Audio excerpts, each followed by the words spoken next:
80 चुटकी 90 ताल रगड़ के खैनी मुंह में डाल तो फिर देखो खैनी के कमाल। ये भैया तो तनी हमरो ला बनइए हो। अरे रुक रुक जगह बनाओ हमरो बैठे दे तनी आग ताप लेवे दे। ये भैया हौ देखो भौजी आवतरी हो। का अरे केने हेने बानी हेने।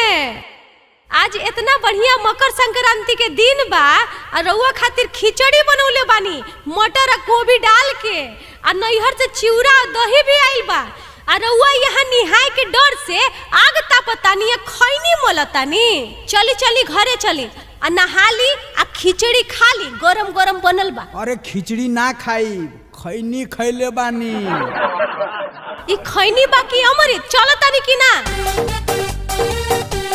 अरे तोरा बतौलक के जे हम हिया बानी।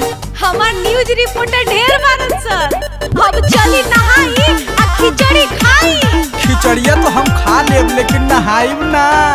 साफा मोले छे बड़ा आजो के दिन नहा लो ए विपद। अरे ना नहाए भागले कि नहीं यहाँ से। कहला पबतिया के काट देला हमरा के तना तू डांट देला। काहे खिसिया कर खिसियाई ना। कहला पबतिया के काट देला हमरा के तना तू डांट देला। मकर संक्रांति आज होए हो नहाला। मकर संक्रांति आज होए हो नहाला। खिचड़ी खइबा नाए राजा तो दही चिउरा खाला। खिचड़ी खइबा नाए राजा तो दही चिउरा खाला। देख धनिया दही खाने से सर्दी होता है जुकाम होता है और फिर कोरोना हो जाता है। के कहलक हो कि दही खाए से कोरोना होला। पूरा दुनिया तो ओकरे से मरता।